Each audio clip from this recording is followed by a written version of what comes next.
কোনো ধরনের আগাম সতর্কতা ছাড়া উজানের পানি ছেড়ে দিয়ে ভারত তার প্রতিবেশী বাংলাদেশের প্রতি অমানবিক আচরণ করেছে বলে মন্তব্য করেছেন অন্তর্বর্তীকালীন সরকারের উপদেষ্টা নাহিদ ইসলাম।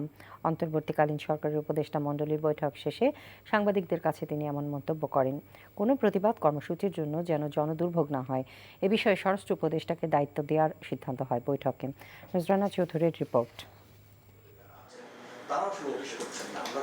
অন্তর্বর্তীকালীন সরকারের প্রধান উপদেষ্টা অধ্যাপক ডক্টর মোহাম্মদ ইউনূসের সভাপতিত্বে উপদেষ্টা মণ্ডলীর বৈঠক অনুষ্ঠিত হয় তার সরকারি বাসভবন যমুনায়। বৈঠকে সরকারি প্রতিষ্ঠানের নামকরণ সংক্রান্ত নীতিমালা প্রণয়ন, ছাত্র জনতার অভ্যুত্থানে নিহতদের পরিবার ও আহতদের পুনর্বাসনে ফাউন্ডেশন গঠন, সাম্প্রতিক সহিংসতা সংক্রান্ত মামলাগুলো স্বচ্ছতার সাথে পরিচালনার লক্ষ্যে পৃথক কমিশন গঠনের বিষয়ে সিদ্ধান্ত নেওয়া হয়। বৈঠক শেষে তিন উপদেষ্টা বৈঠকের সিদ্ধান্ত বিষয়ে সাংবাদিকদের অবহিত করেন।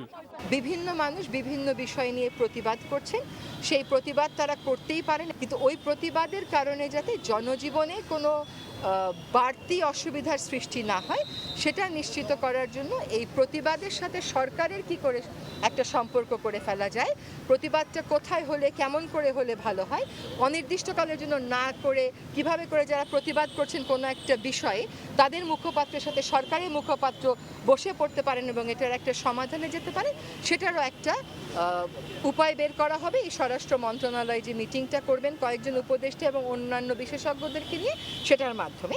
একই সাথে দেশের বন্যা পরিস্থিতি মোকাবেলায় সংশ্লিষ্ট মন্ত্রণালয়গুলোর সুষ্ঠু সমন্বয় সহ সরকারের সর্বোচ্চ প্রচেষ্টা নেওয়ার নির্দেশও দেওয়া হয় এই বৈঠক থেকে। বাংলাদেশের উজানে থাকা ভারতের সাথে বন্যা বিষয়ে আরও যোগাযোগ বাড়ানোর উপরও গুরুত্ব দেওয়া হয় উপদেষ্টা মণ্ডলীর বৈঠকে।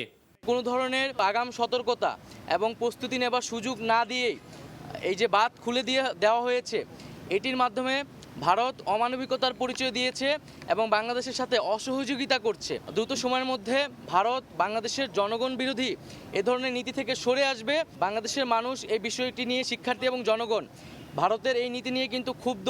বন্যা পরিস্থিতি মোকাবেলায় উপদেষ্টা মণ্ডলীর সদস্যদের উপদ্রুত এলাকায় গিয়ে ত্রাণ বিতরণ ও উদ্ধার কার্যক্রম সমন্বয় করার জন্য প্রধান উপদেষ্টা নির্দেশ দেন। নজরানা চৌধুরী, এনটিভি নিউজ, ঢাকা। ভারতের বাঁধ খুলে দেয়ায় দেশের ৮ জেলায় আকস্মিক বন্যা কিনা তা জানতে খোঁজ নেওয়া হচ্ছে বলে জানিয়েছেন দুর্যোগ ব্যবস্থাপনা ও ত্রাণ উপদেষ্টা ফারুক আজম। সচিবালয়ে সংবাদ সম্মেলনে একথা বলেন তিনি। বন্যায় মানুষের জীবন বাঁচানোর সর্বোচ্চ চেষ্টা চলছে জানিয়ে তিনি বলেন, সরকারি হিসেবে 2 জনের মৃত্যুর খবর পাওয়া গেছে।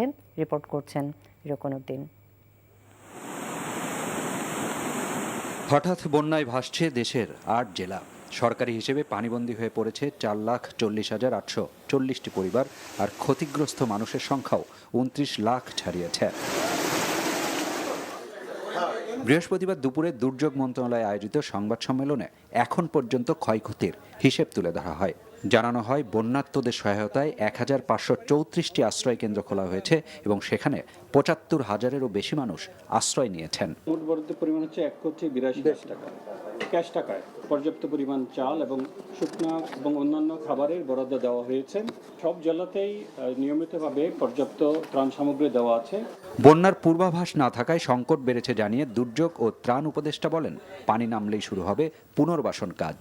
আকস্মিক ফ্ল্যাশ ফ্লাড যেটা বলে, কেউ কেউ বলছে যে এটা আমাদের উপরে যে উজান থেকে পানি আসছে, উজান থেকে মানে ভারতীয় অঞ্চল থেকেও পানি নেমে আসছে। বাঁধ খোলা হয়েছে, এটা পত্রপত্রিকায় লিখেছেন, বিভিন্ন মাধ্যমে এসছে। এটা সরকারিভাবে এখন ভারতের সাথে যোগাযোগের চেষ্টা হচ্ছে। বন্যায় মানুষের জীবন বাঁচানোকেই সর্বোচ্চ গুরুত্ব দিয়ে কাজ করা হচ্ছে বলেও জানান উপদেষ্টা। Roknuddin, NTV news, Dhaka. দেশের শীর্ষ 5 শিল্পগোষ্ঠী Beximco group, Summit group, Bashundhara group, Orion group ও নাসা গ্রুপ কর ফাঁকি দিয়েছে কিনা তা নিয়ে তদন্তে নেমেছে জাতীয় রাজস্ব বোর্ড এনবিআর। এজন্য বেক্সিমকো গ্রুপের কর্ণধার সালমান এফ রহমান, নাসা গ্রুপের চেয়ারম্যান নজরুল ইসলাম মজুমদার, সামিট গ্রুপের চেয়ারম্যান মোহাম্মদ আজিজ খান, বসুন্ধরা গ্রুপের চেয়ারম্যান আহমেদ আকবর সোবহান, ওরিয়ন গ্রুপের চেয়ারম্যান ওবায়দুল করিম এবং তাদের প্রতিষ্ঠানের ব্যাংক হিসাব তলব করা হয়েছে।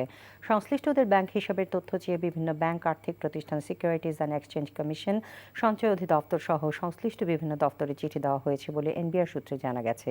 এদিকে বেক্সিমকো গ্রুপের কর্ণধার সালমান এফ রহমান, সাবেক মন্ত্রী শাহাবুদ্দিন, সাবেক এমপি নূর নবী চৌধুরী শাওনের বিরুদ্ধে অবৈধ সম্পদ অর্জনের অভিযোগ অনুসন্ধানের সিদ্ধান্ত নিয়েছে দুর্নীতি দমন কমিশন। 5 জন স্বতন্ত্র পরিচালক নিয়োগ দিয়ে ইসলামী ব্যাংকের নতুন পরিষদ গঠন করে দিয়েছে বাংলাদেশ ব্যাংক। তাদের মধ্য থেকে নতুন পরিষদের চেয়ারম্যান করা হয়েছে সোনালী ও রূপালী ব্যাংকের সাবেক ব্যবস্থাপনা পরিচালক মোহাম্মদ ওবায়দুল্লাহ আল মাসুদকে। তিনি 2016 থেকে 2019 সাল পর্যন্ত সোনালী ব্যাংক থেকে এবং 2019 থেকে 2022 সাল পর্যন্ত রূপালী ব্যাংকের এমডি হিসেবে দায়িত্ব পালন করেন। নতুন পরিষদের অন্য পরিচালকেরা হলেন বাংলাদেশ ব্যাংকের সাবেক নির্বাহী পরিচালক মোহাম্মদ খুরশিদ ওয়াহাব, আল আরাফা ইসলামী ব্যাংকের সাবেক উপব্যবস্থাপনা পরিচালক আব্দুল জলিল, ঢাকা বিশ্ববিদ্যালয়ের ব্যাংকিং বিভাগের অধ্যাপক এম মাসুদ রহমান ও সনদপ্রাপ্ত হিসাববিদ আব্দুস সালাম। অর্থ পাচারের মামলায় খালাস পেয়েছেন বিএনপির স্থায়ী কমিটির সদস্য ডক্টর খন্দকার মোশাররফ হোসেন। ঢাকার বিশেষ জাজ আদালতের বিচারক আবুল কাশেম আজ এ রায় দেন। এদিকে দলের আরেক স্থায়ী কমিটির সদস্য মির্জা আব্বাসের বিরুদ্ধে দায়ের করা অবৈধ সম্পদ অর্জনের মামলায় আগামী 29 অগস্ট রায়ের জন্য দিন ধার্য রেখেছে আদালত। আপিল শাহরিয়ারের আরেকটি রিপোর্ট। বিএনপির স্থায়ী কমিটির সদস্য এবং সাবেক স্বাস্থ্যমন্ত্রী খন্দকার মোশাররফ হোসেনের বিরুদ্ধে অর্থ পাচারের অভিযোগে দুর্নীতি দমন কমিশন মামলা করে 2014 সালে। ওই বছরই তার বিরুদ্ধে অভিযোগপত্র দাখিল করে তদন্ত কর্মকর্তা।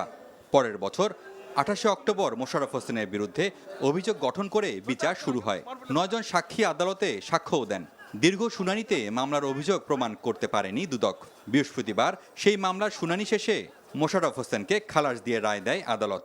আমাদের মতো ব্যক্তিদেরকে, নেতাদেরকে দাবিয়ে রাখার জন্য কিন্তু এই ধরনের মিথ্যা মামলা দেওয়া হয়েছে এবং গত 10 বছর যাবৎ এই মামলায় আমি আসামি হিসাবে এখানে উপস্থিত থেকেছি, কোনোদিন আমি অনুপস্থিত থাকিনি এবং এই মামলায় আমি প্রায় 2 বছর হাজত কেটেছি। অথচ মামলায় যে অভিযোগ আনা হয়েছে, একটি অভিযোগও যাদেরকে তারা সাক্ষী করেছে তারা কিন্তু এখানে প্রমাণ করতে পারেনি। এদিকে 2007 সালের 16 আগস্ট বিএনপির স্থায়ী কমিটির সদস্য মির্জা আব্বাসের বিরুদ্ধে অবৈধ সম্পদ অর্জনের অভিযোগে করা মামলায় যুক্তিতর্ক শেষ হয়েছে। পরে আদালত রায়ের দিন ধার্য করে।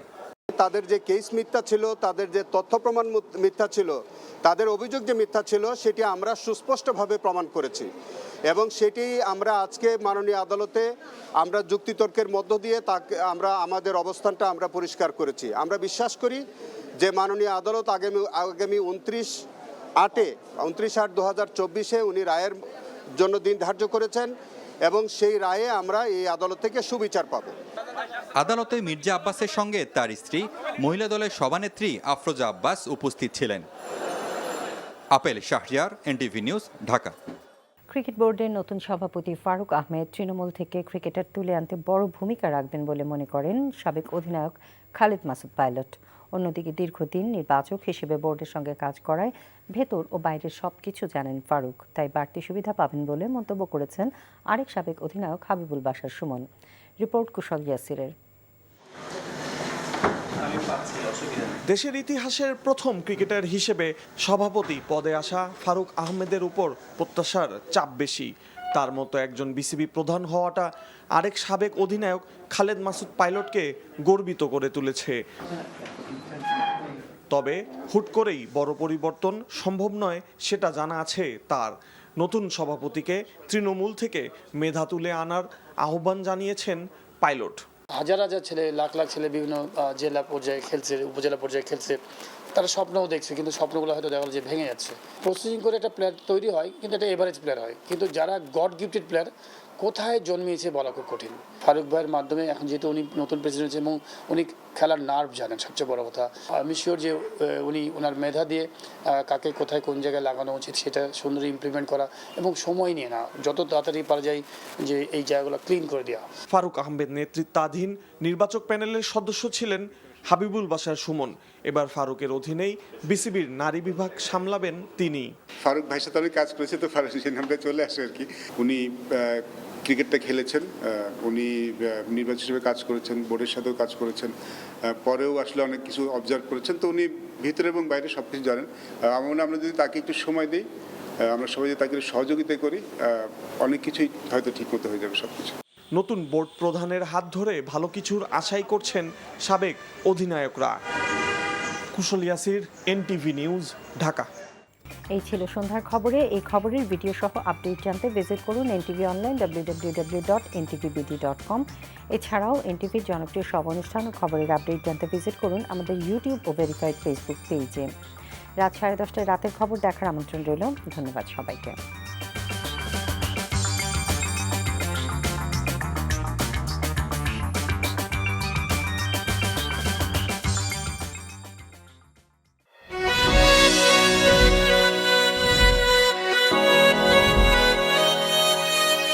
এই শুনছো, উঠো না। আমি বলবো হ্যাঁ একটু ঘুমাই। তোর বাইরে লেগে এক কাপ চা বানাই দে।